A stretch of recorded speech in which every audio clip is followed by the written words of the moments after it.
Gente, dando continuidade, né, nós vamos para os transtornos de personalidade, né? Então, nos transtornos de personalidade, eles acompanham-se em geral de angústia pessoal e desorganização em ambiente social. Aparece habitualmente entre infância e adolescência e persistindo de modo duradouro na idade adulta. Nós temos 4 transtornos mais comuns, que é o antissocial, borderline, esquizoide e narcisista.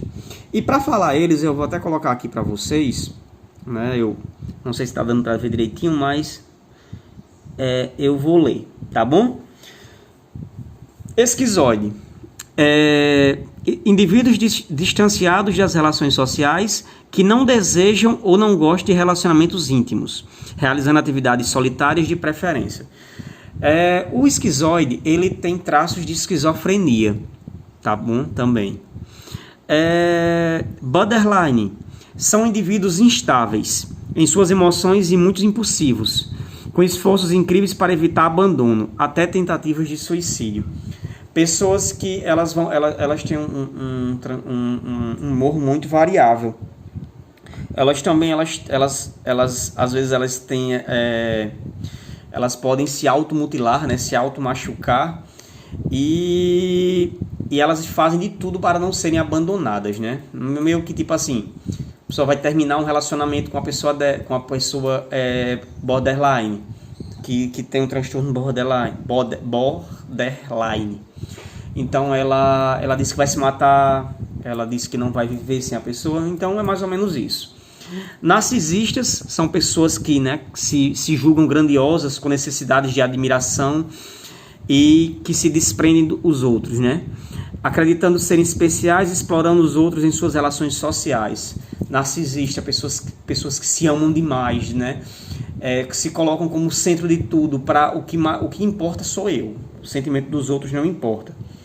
E antissocial, né? São pessoas que desrespeitam e violam os direitos dos outros, não se conformando com normas, mentirosos, enganadores e impulsivos, sempre procurando obter vantagens sobre os outros, né? Então, esses 4 transtornos aí, eles estão também, né, aparecem em outras doenças. E agora, gente, para continuar a nossa atividade, nós vamos falar sobre transtornos de delírio, né?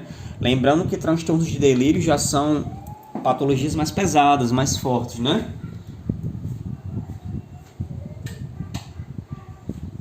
Vamos continuar aqui. Dos transtornos de delírio, o mais forte deles, né, o mais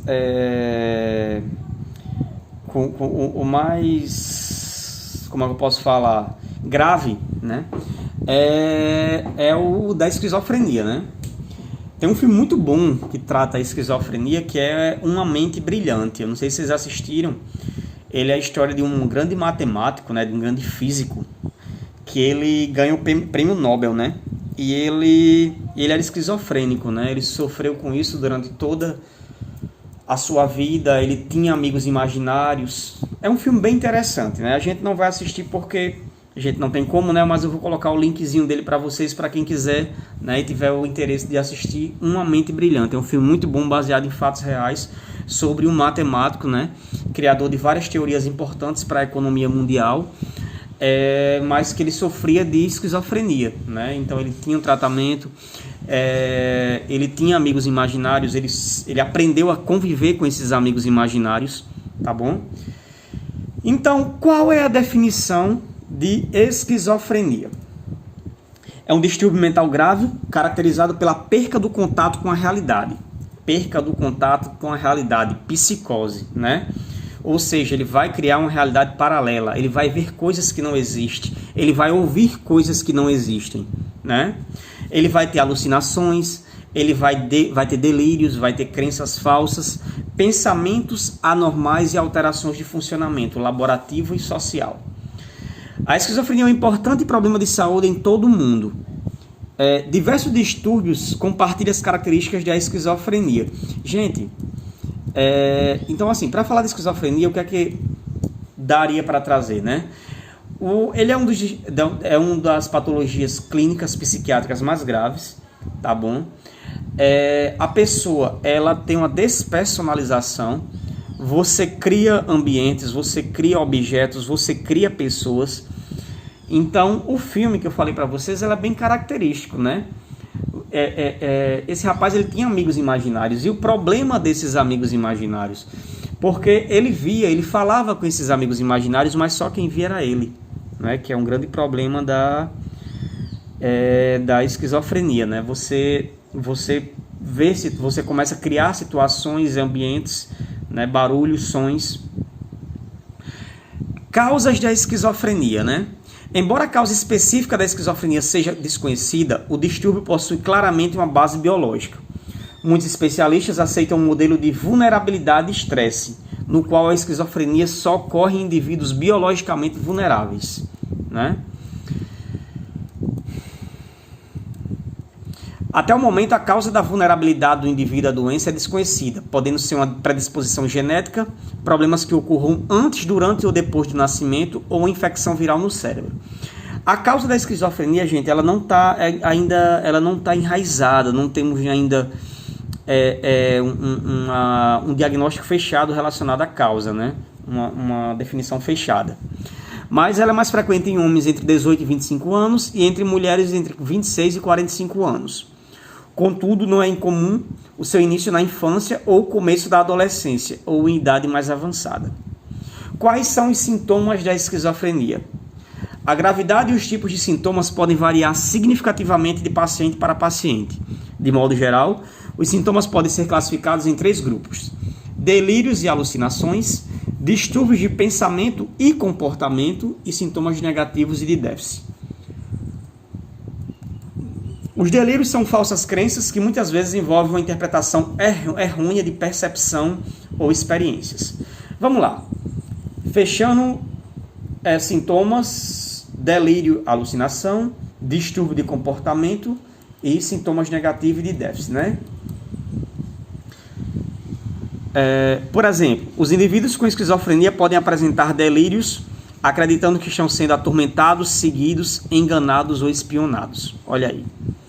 Existem também alucinações auditivas, visuais, olfativas, gustativas ou táteis, apesar das alucinações auditivas serem de longe a mais frequente. Ou seja, você escuta coisas que não existem, vê coisas que não existem, sente cheiros que não existem, sente gosto que não existe e toca em algo que não existe, gente. Então, assim, e o mais complicado é que para a pessoa esquizofrênica, isso existe.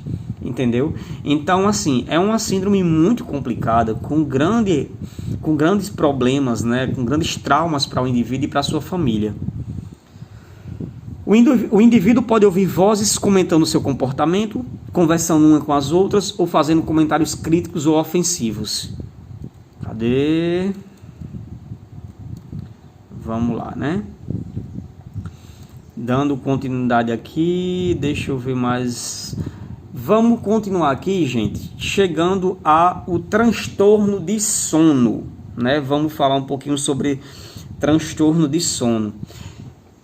Quando eu falo em transtorno de sono, na minha cabeça aqui vem vários alunos que quase dormem em sala de aula, né? Mas vamos lá falando sobre esses transtornos de sono. Lembrando que a gente falou de síndrome do pânico, falou de ansiedade, falou de esquizofrenia. Agora vamos para transtornos do sono.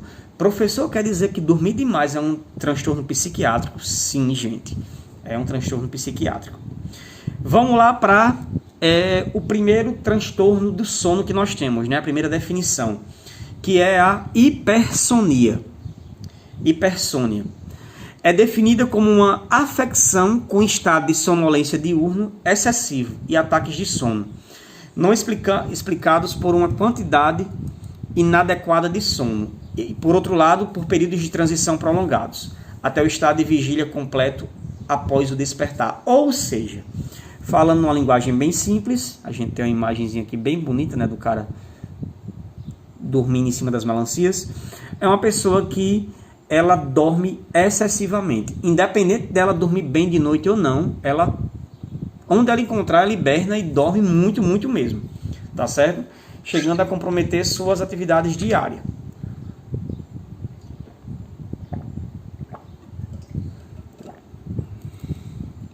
Vamos continuar aqui. Nós temos o segundo, é a insônia, né? Eu acho que esse nome insônia é mais fácil para vocês entenderem, né? Hipersônia, pessoas que dormem demais, excessivamente. Insônia é um sono de qualidade e quantidade insatisfatória. O transtorno de sono persiste durante um período prolongado, podendo se tratar de uma dificuldade de adormecer, de uma dificuldade de permanecer adormecido ou acordar cedo demais. Então, definição de insônia, diferente de hipersônia, sono em quantidade pequena e qualidade não satisfatória. E aqui nós vamos, né, falando um pouquinho de sono ainda, nós temos os pesadelos, né? O pesadelo é uma experiência de sonho carregado de ansiedade ou de medo, que se acompanha de uma lembrança muito detalhada do conteúdo do sonho. Essa experiência de sonho é muito intensa e comporta em geral temas como ameaças à existência, segurança ou autoestima. É frequente que os pesadelos tenham tendência a se repetir com temas idênticos ou similares. É bem interessante a questão do pesadelo, né? Gente, continuando, né, nós vamos falar sobre o sonambulismo, né? O que é o sonambulismo? O sonambulismo é a alteração do estado de consciência associado a fenômenos de sono e vigília. Durante o episódio de sonambulismo, o indivíduo se levanta do leito, em geral no primeiro terço do sono noturno, e anda. Essas manifestações correspondem a um nível reduzido de percepção do ambiente, reatividade e habilidade motora. Então vamos continuar aqui, só explicando para vocês entenderem o que é uma pessoa sonâmbula. É uma alteração do estado de consciência associada ao sono e ao período de sono, né, o fenômeno de sono e vigília. A pessoa, ela acorda, né, ela está dormindo lá e ela acorda, tá bom? Deixa eu só tirar aqui. Ela acorda. Em geral, ela acorda no primeiro terço do sono noturno. Vamos imaginar que essa pessoa durma 9 horas, né? Durma de 10 da noite às 7 da manhã. Ela vai acordar entre 10 e 1 da manhã. Ela vai acordar, né, com um nível reduzido de percepção do ambiente, reatividade e habilidade motora.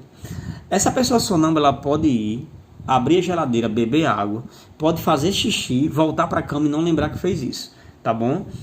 Porque ela tem uma redução dessa habilidade motora.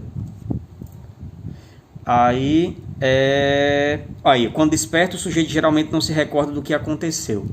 Tá ok? Então, isso aí isso é o sonambulismo, né? E nós temos também aqui o terror noturno. O que é o terror noturno, Leonardo? São episódios noturnos de terror e pânicos extremos, associados a uma vocalização intensa, agitação motora e hiperfuncionamento neurovegetativo. O indivíduo se senta ou se levanta geralmente no primeiro terço do sono noturno com um grito de pânico. Frequentemente corre até a porta como se quisesse fugir, mas raramente deixa seu quarto. A lembrança do evento, se existe, é muito limitada. Pessoal, e dando continuidade aqui, nós vamos para um dos transtornos, né, mais comuns, eu posso falar assim, né, no nosso dia a dia, que é a depressão, né, o transtorno depressivo. É uma doença que está afetando muitas pessoas, independente da idade, tá certo? Infelizmente, ela virou comum, hoje na nossa realidade. E a depressão ela é dividida em três graus: a leve, a moderada e a grave. O paciente apresenta um rebaixamento de humor, redução de energia e diminuição da atividade. Então, quando se fala em depressão, nós ligamos a humor, energia, vitalidade e atividade, tá bom? Existem alterações da capacidade de experimentar prazer, perca do interesse, diminuição da capacidade de concentração, associados em geral à fadiga, mesmo após um esforço mínimo. Gente, então vamos lá, né? Eu falei para vocês que nós temos 3 tipos de depressão. Vamos falar sobre o primeiro, que é a depressão leve. Geralmente estão presentes ao menos 2 ou 3 dos sintomas citados anteriormente. Quais são os sintomas citados anteriormente? Vamos lá. Problemas de sono, diminuição do apetite. Vamos lá para os sintomas, né?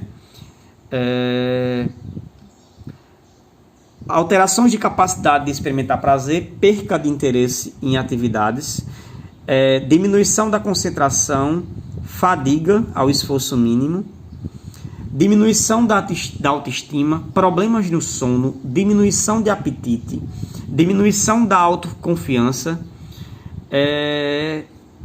mais ou menos isso. A leve, ela apresenta 2 ou 3 sintomas do que eu falei anteriormente, né? O paciente usualmente sofre com a presença desses sintomas, mas provavelmente será capaz de desempenhar a maior parte das atividades. Depressão moderada. Geralmente estão presentes 4 ou mais dos sintomas citados. Vocês percebem que são sintomas mais graves, né? Já aumentou a dificuldade, já aumentou mais sintomas e o paciente tem muita dificuldade para continuar a desempenhar as atividades de rotina. E na depressão grave, nós temos episódio depressivo onde vários dos sintomas são marcantes e angustiantes. Tipicamente a perda da autoestima, ideia de desvalia ou culpa.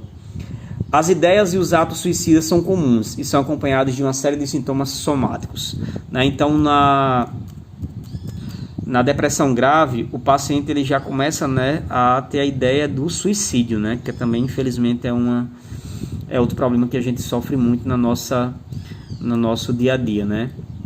Então, assim, gente, normalmente a depressão ela é o gatilho, né? O paciente ele não vai chegar a se suicidar do nada. Esse paciente ele vai deixando migalhas, ele vai deixando traços no caminho que alguma coisa está errada até ele culminar, né, em tirar sua própria vida, tá bom?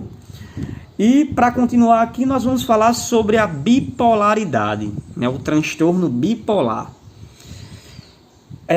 Eu acho que vocês já ouviram, né? Ai, fulaninho é bipolar. Menina, aquele menino é insuportável. O menino é 2 caras, é bipolar. Tem hora que tá bem que só, tem hora que é um abuso.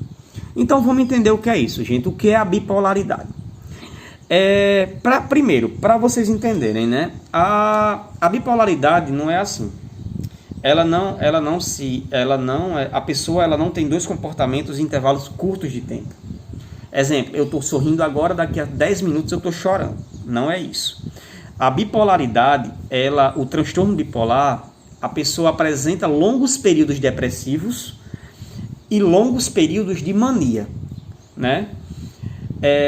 Os indivíduos com esse transtorno apresentam durante algumas ocasiões uma elevação de humor e aumento da energia, e em outras um rebaixamento do humor e redução da energia. Ou seja, a pessoa passa semanas ou dias muito bem, sorridente, brincalhão, ativo, e passa outros dias, né, triste, depressivo, com sinais de depressão, né? Isso é a pessoa com o transtorno bipolar.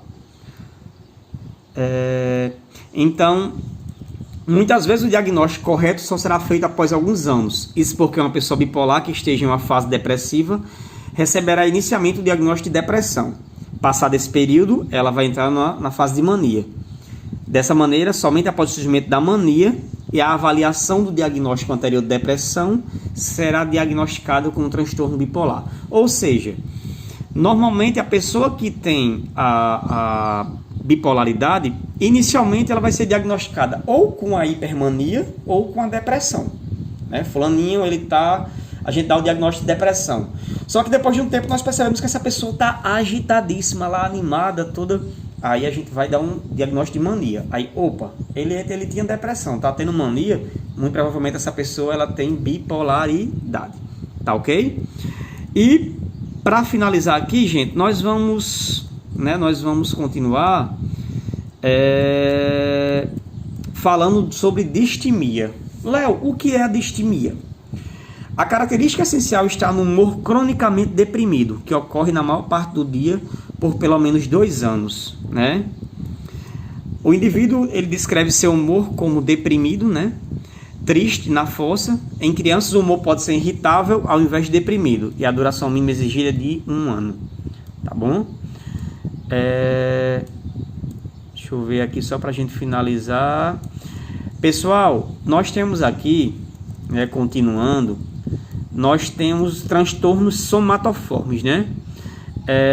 Que a característica essencial diz respeito à presença repetida de sintomas físicos associados à busca persistente de assistência médica. Apesar de que os médicos nada encontram de anormal e afirmam que os sintomas não têm nenhuma base orgânica. O que é isso? A pessoa vai somatizando, né, sintomas. Ai meu Deus, eu estou sentindo meu braço dormente. Eu estou com minha barriga inchada, né? Meu Deus, nasceu aqui um espinho em mim. O que é isso? É um tumor? Então, a pessoa hipocondríaca, né, que a hipocondria é um tipo de transtorno somatoforme, é a preocupação persistente com a presença eventual de um ou de vários transtornos somáticos graves.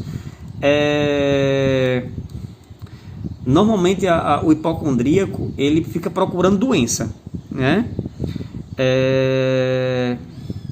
A pessoa fica procurando doença, né? Normalmente, tipo...